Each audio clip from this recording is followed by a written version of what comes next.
welcome back to another episode of the Hangout Cafe. My name is Karaoke Winnie. Hi guys, welcome to another episode of the Hangout Cafe with me, your host Joseph Njao. My name is Mwakazi Longia. And today we're going to be tackling another topic that is important to the young people today, and that is financial independence. So our question comes, and what is financial independence? I want to start by basically describing this as a state whereby you are able to finance your desired lifestyle and pay for all your living expenses without necessarily having to rely on a particular source of income, say formal employment. The saying that goes, time is money is actually true. We trade time for money in as much as we may not know it. Let me give an example of some professions. A doctor will use their time to see patients in exchange for money. Same case as a salesperson who will engage with their clients in order to get money. And those are just examples of active income.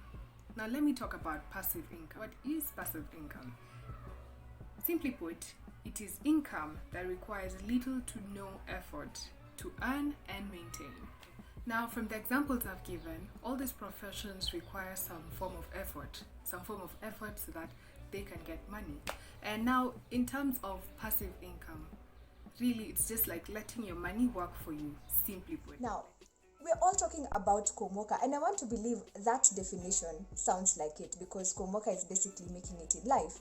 What we're not talking about, ironically, is the plan, because there has to be a plan. I want to believe Komoka won't come knocking at our doors, right? What we don't have is a plan, and even after having the plan, it doesn't end at that.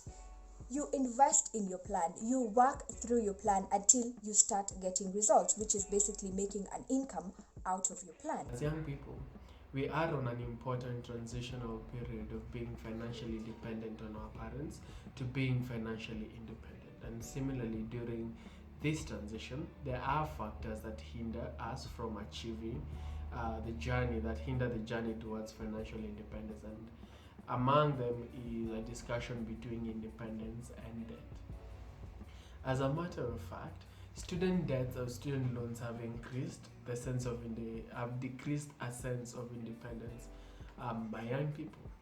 It is worth appreciating the impact the student loans granted to young people by government has helped cushion the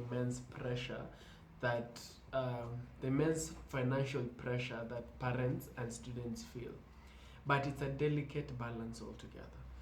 To balance the scales between the rising student debts and the stalling economy, the repayment percentages seem to be falling, and thus the acquisition of loans to incoming students becomes less and less. On the other hand, the towering student debts reduces the chances for financial independence, as any income from formal employment or businesses first goes towards clearing of those debts, and this is according to the Washington Post.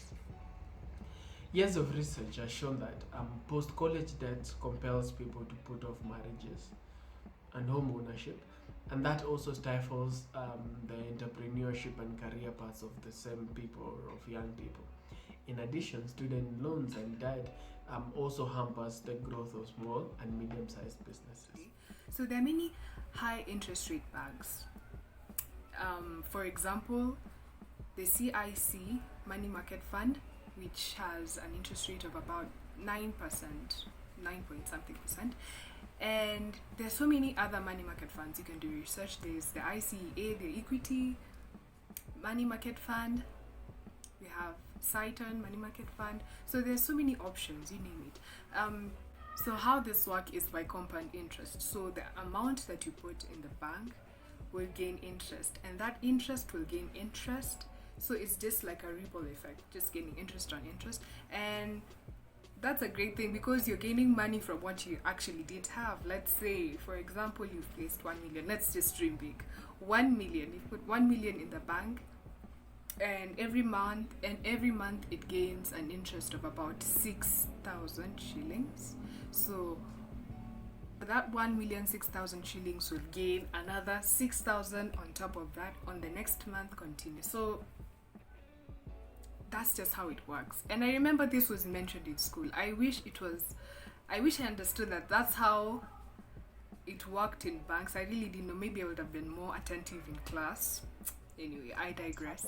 You have your plan, you've actualized it, and you've started making money out of it.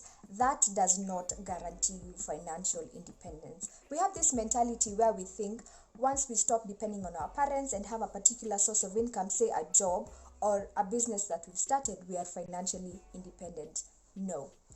How we spend that money and how we plan for that money will determine whether or not we will achieve financial independence, because the core path towards achieving financial independence is through saving, through less spending, and many other tips that are discussed by Fabian Zhao in a video that I will link below.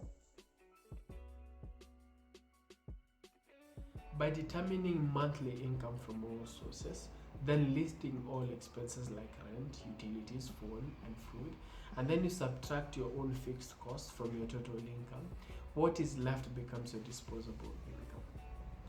Learning how to properly budget the use of disposable income allows you to save money and in tandem pay off your student debts and play a part in furthering your efforts to achieve financial independence.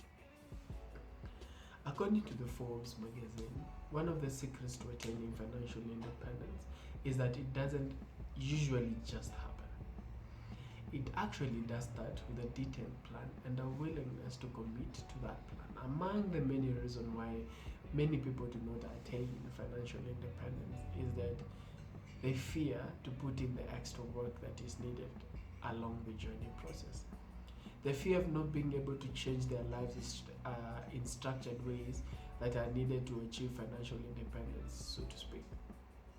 In addition, as noted by Forbes, independence doesn't happen overnight. In fact, it is important to remember that you do not need to go from 0 to 60 in a night. It is wise to pick a reasonable and attainable goal and get used to achieving small wins on your track to financial independence. Point to note, start small and gradually grow in confidence and in efforts towards achieving your financial independence.